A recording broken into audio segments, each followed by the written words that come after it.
Hello guys, അസ്സാം വലൈക്കും, നമസ്കാരം. എല്ലാവർക്കും എൻ്റെ പുതിയ റെസിപ്പിയിലേക്ക് സ്വാഗതം.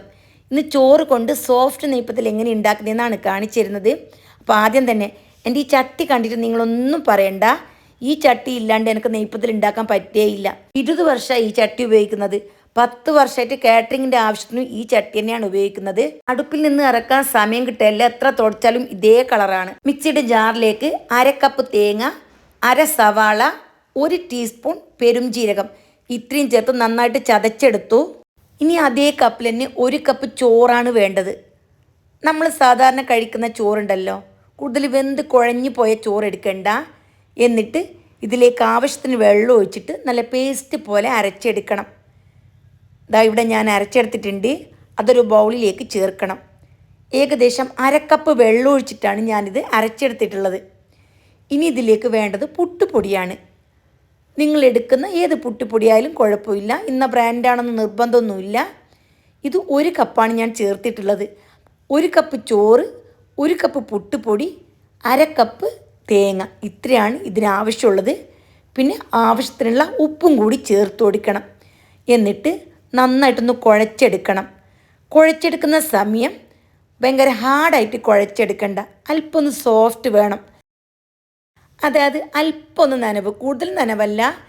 ഇത് 1 മണിക്കൂർ ഞാൻ റെസ്റ്റ് ചെയ്യാൻ വേണ്ടി വെക്കുന്നുണ്ട്. ആ സമയം കൊണ്ട് കുറച്ച് കൂടുതൽ ഹാർഡായി പോകും. അതുകൊണ്ട് തന്നെ ഈ ഒരു പരുവത്തിൽ നല്ലപോലെ കുഴച്ച് 1 മണിക്കൂർ റെസ്റ്റ് ചെയ്തതിന് ശേഷം നമുക്ക് ചുട്ടെടുക്കാം. അപ്പോൾ അല്പം ഡ്രൈ ആയിട്ട് തോന്നും. വീണ്ടും നന്നായിട്ടൊന്ന് കുഴച്ചെടുക്കണം. ഇങ്ങനെ നമ്മൾ നെയ്പ്പത്തിൽ ഉണ്ടാക്കിയാലുണ്ടല്ലോ, 1 മണിക്കൂർ എന്നല്ല 10 മണിക്കൂർ വരെ നമുക്ക് ഈ നെയ്പ്പത്തിൽ സോഫ്റ്റായിട്ട് കഴിക്കാൻ പറ്റും. അത്രയും പെർഫെക്റ്റാണ്, അടിപൊളി ടേസ്റ്റുമാണ്.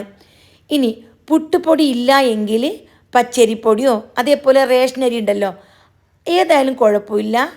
കുറച്ച് സമയം കുതിരാൻ വെക്കണം. ഒരു 5-6 മണിക്കൂർ കുതിർന്നതിന് ശേഷം, വെള്ളമൊക്കെ വാർന്നതിന് ശേഷം പുട്ടുപൊടിയുടെ പരുവത്തിൽ ഒന്ന് പൊടിച്ചെടുത്താൽ മതി. നൈസ് പത്തിരി ഉണ്ടാക്കുന്ന നൈസായിട്ടുള്ള പൗഡർ ഉണ്ടല്ലോ, അതിൽ നമുക്ക് ചുട്ടെടുക്കാം. പക്ഷേ ഇത്ര ടേസ്റ്റ് കിട്ടില്ല. എപ്പോഴും നമ്മൾ നെയ്പ്പത്തിൽ ഉണ്ടാക്കുമ്പോൾ അല്പം തരിയോട് കൂടി വേണം അരച്ചെടുക്കാൻ. എന്നിട്ട് നല്ല തിളക്കുന്ന എണ്ണയിൽ തന്നെ ഇട്ട് കൊടുക്കണം. എണ്ണ നല്ല ചൂടുണ്ടാവണം. എന്നിട്ടൊരു 30-40 സെക്കൻഡ് വെറുതെ വിടുക. അപ്പോൾ മുകളിലേക്ക് ഇങ്ങനെ പൊങ്ങി വരും. എന്നിട്ട് തിരിച്ചിട്ട് കൊടുക്കണം. തിരിച്ചിട്ടതിന് ശേഷം ഒരു 30 സെക്കൻഡ് ഒന്ന് വറുത്തെടുത്താൽ മതി. അപ്പോൾ കൂടുതലിങ്ങനെ ഡ്രൈ പോലെ ഒന്നും ആവണ്ട, എന്നാൽ നല്ല കളർ ചേഞ്ച് ആവണം. ബാക്കിയുള്ളതും ഞാൻ ഇതേപോലെ തന്നെ ചുട്ടെടുക്കുന്നുണ്ട്. നെയ്പ്പത്തിരി പല ആൾക്കാർക്കും ശരിയാവാറില്ല. നെയ്പ്പത്തിരി ഉണ്ടാക്കാൻ വളരെ ഈസിയാണ്. കുഞ്ഞു കുഞ്ഞു കാര്യങ്ങൾ മാത്രം ശ്രദ്ധിച്ചാൽ മതി. ഇത് മീൻ കറിയാണെങ്കിലും കോഴിക്കറിയാണെങ്കിലും ബീഫ് കറിക്കും ഒക്കെ അടിപൊളി കോമ്പിനേഷനാണ്. ചുട്ടാൽ കറക്റ്റായിട്ട് കിട്ടണം. അങ്ങനെയാണെങ്കിൽ മാത്രമേ നെയ്പ്പത്തിൽ കഴിക്കാൻ ടേസ്റ്റ് ഉണ്ടാവുകയുള്ളൂ. നല്ല പോലെ പൊങ്ങി വരണം. പൊതുവെ നമ്മൾ ചോറ് ചേർക്കുമ്പോൾ പച്ചരി പൊടിയാണ് ഏറ്റവും കൂടി നല്ലത്. അതായത് പച്ചരി പൊടിച്ചെടുത്താൽ മതി. റെഡിമെയ്ഡായിട്ടുള്ള പുട്ടുപൊടിയാണെങ്കിൽ അതാണ് ബെസ്റ്റ്. റെഡിമെയ്ഡ് പൊടിയാകുമ്പോൾ കറക്റ്റായിട്ട് നമുക്ക് നെയ്പ്പത്തിൽ ഉണ്ടാക്കാൻ പറ്റും. ഞാൻ 1/2 കപ്പ് വെള്ളം ചോറ് അരക്കുന്ന സമയത്ത് ചേർത്തിട്ടുണ്ടായിരുന്നു. കുഴച്ചെടുക്കുന്ന സമയത്ത് 2 ടേബിൾ സ്പൂൺ കൂടി ചേർത്തിട്ടുണ്ടായിരുന്നു. അപ്പോൾ എല്ലാ പൊടിക്കും ഒരേ വെള്ളം ആവണമെന്നില്ല. അപ്പോൾ വെള്ളം നിങ്ങൾ നോക്കിയിട്ട് ഒഴിച്ചു കൊടുത്താൽ മതി. അതായത് കൂടുതൽ നല്ലോണം സ്റ്റിക്ക് ആണ്ട, കയ്യിൽ ഒട്ടുന്നൊരു പരുവാണ്ട. എന്നാലും ചപ്പാത്തി മാവുണ്ടല്ലോ, അതിനേക്കാളും കുറച്ചൊന്ന് അയഞ്ഞാൽ മതി.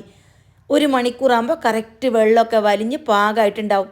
ഇനി കൂടുതൽ ഡ്രൈ ആയി തോന്നിയാൽ വീണ്ടും 1-2 സ്പൂൺ വെള്ളം ഒഴിച്ചിട്ട് നമുക്ക് പരത്തിയെടുക്കാൻ പറ്റുന്ന ഒരു പരുവുണ്ടല്ലോ, ആ പരുവത്തിൽ കുഴച്ചെടുത്താൽ മതി. അപ്പോൾ അടിപൊളി ടേസ്റ്റി ആയിട്ടുള്ള നെയ്പ്പത്തിൽ നിങ്ങൾക്ക് എല്ലാവർക്കും ഈ രീതിയിൽ ഉണ്ടാക്കാൻ പറ്റും. അപ്പോൾ എല്ലാവരും ഇതേപോലെ ഒന്ന് ട്രൈ ചെയ്ത് നോക്കണം. പിന്നെ നെയ്പ്പത്തിൽ ഉണ്ടാക്കുമ്പോൾ ശ്രദ്ധിക്കേണ്ട കാര്യം, വളരെ തിന്നായിട്ട് പരത്താൻ പാടില്ല. നമ്മൾ ചപ്പാത്തി പ്രസ്സിലാണ് ഇത് പരത്തിയെടുക്കുന്നത്. ഇനി കൈകൊണ്ട് വേണമെങ്കിൽ കൈകൊണ്ട് പരത്തിയെടുക്കുകയും ചെയ്യാം. പ്ലാസ്റ്റിക് കവറോ അല്ലെങ്കിൽ നല്ല വൃത്തിയുള്ള തുണിയോ വെച്ചിട്ട് കുഞ്ഞു കുഞ്ഞു വട്ടത്തിൽ പരത്തിയെടുക്കുന്നെങ്കിൽ അങ്ങനെയും കുഴപ്പമില്ല. ഞാനിതെല്ലാം ചപ്പാത്തി പ്രസ്സിൽ ജസ്റ്റ് ഒന്ന് പ്രസ്സാക്കി കൊടുത്താൽ മതി. കൂടുതൽ പ്രസ് ചെയ്യേണ്ട. അങ്ങനെയാകുമ്പോൾ വളരെ തിന്നായി പോകും. പരത്തിയത് തിന്നായാൽ നെയ്പ്പത്തിൽ ശരിക്ക് പൊങ്ങില്ല. കൂടുതൽ കട്ടിയും വേണ്ട, അതേപോലെ കൂടുതൽ തിന്നും ആവാണ്ട് ഒരു കറക്റ്റ് മീഡിയം സൈസിൽ ഒന്ന് പരത്തിയെടുത്താൽ മതി. നെയ്പ്പത്തിൽ ശരിയാവാത്ത ആൾക്കാർ ഈ രീതിയിലൊന്ന് ട്രൈ ചെയ്തതിന് ശേഷം നിങ്ങളുടെ അഭിപ്രായങ്ങളും നിർദ്ദേശങ്ങളും അറിയിക്കുക. അപ്പോൾ വീണ്ടും കാണാം. Bye bye.